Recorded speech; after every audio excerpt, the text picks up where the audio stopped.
Okay guys, now we'll see loops in JavaScript. So basically there are three types of loops. First is for loop, then while loop, then do while, and then there are other, you can say other type of loops like for in, uh, then you have for off, then you have like for each, map, and every other types of loops. Okay, but in this we'll see for loops. Okay, for loops. So how is for loops used and why it is used? Like the first question, why it is used? Suppose you want to print the number from 1 to 10. What you'll do? You'll say console.log1, console.log2. Then you have to write at least 10 times or maybe 1000 and 1000 times. So if you want a piece of work again and again, then you can use loops. Okay. So now for, we just write for, like in if else condition we write if, then the condition. Here we write for and then the condition.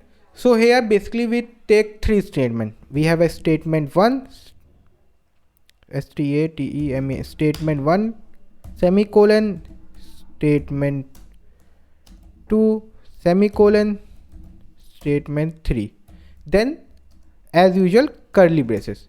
So this is the structure of a for loop.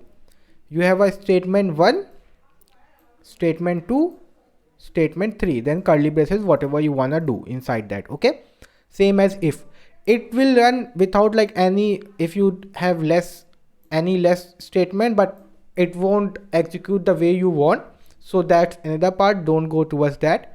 In general cases you will have three statement. Okay guys, so suppose I want to print value from 1 to 10. Okay, so I'll say for.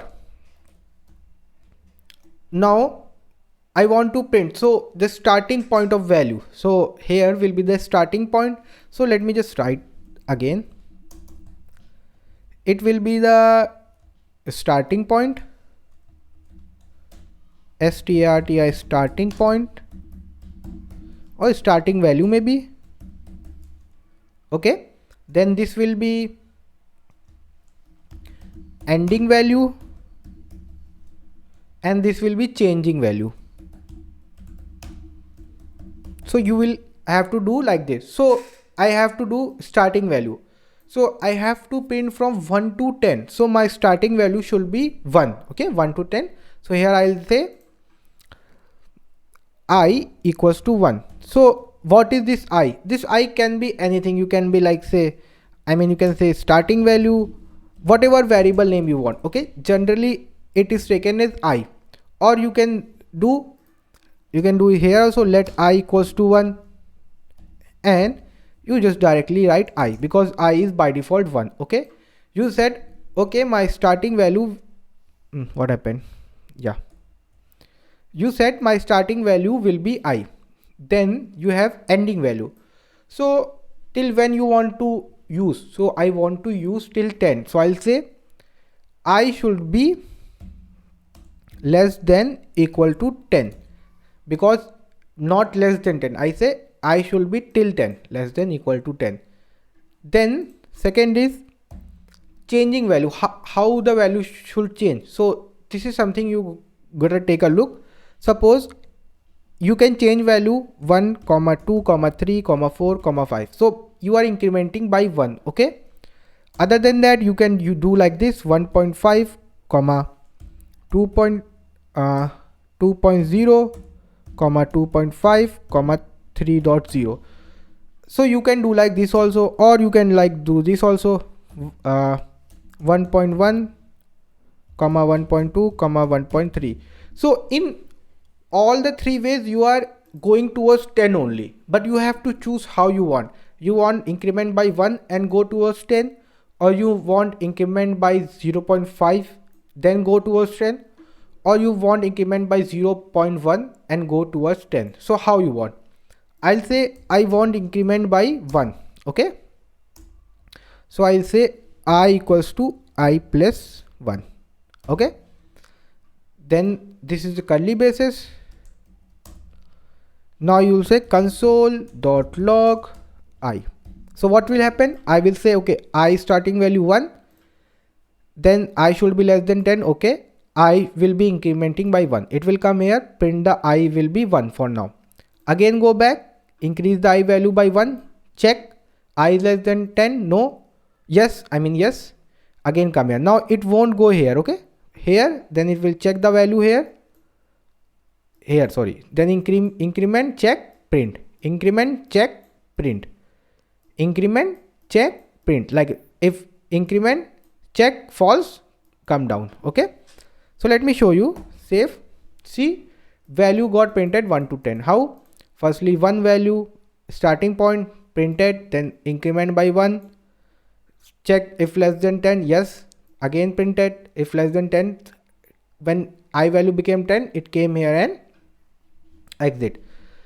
So you can simplify this also. You can say directly I plus plus only if you want to increment by 1 only, or suppose you want to increment by 0.5. See, now it will be like this: 1, 1.5, 2, 2.5, 3, like this. If you want to increment by 1 only, then just do I plus plus. It's the same thing, you know that. Other than that, this you are doing here, you can just cut this part and paste it here. You can directly declare here only, I want a starting value to be 1, work till here and do I plus plus. See, 1 to 10. Now suppose let me copy this. I want a table of 2. I'll say start from 1 to 10, go, and every time I, 2 into I, 2 multiplied by I. See, 2, 4, 6, 8, 10, 12, 14, 16, 18, 20. So whatever you want, you can just easily make from these loops. Okay. Now there is something called break and continue. Suppose, let me just copy this. I want, I'll just say console.clear, make it here, so it doesn't print. Okay. I want, I don't want, suppose, let me save this. See, you have, suppose I don't want to print it the 10 value. So 10 value will become when I will be 5, 2 into 5, 10. So I don't want to print I value. Okay. So what you can do, you say if I is equals to 5, continue. Continue means if I is equals to 5, just go back. Then again it will become 6 and keep on moving forward. It won't go down if this if we wrote continue. See, not 10 printing, because as I become 5, continue, it's going back. Okay, it's not printing. Same way, if I want to print till 5 only, suppose as like till 8 only, as 10, as 5 becomes, as soon as 5 comes, I just want to exit the loop in between. So I'll just say here break. See, so it's printed 2, 4, 6, 8, then break the loop. I just don't want to print anymore. Okay. 2, 4, 6, 8, and I say break when I was 5, I don't want to print anymore. So this is the way you can use loops in JavaScript. So this is the basic structure of for loop, which was very easy, guys.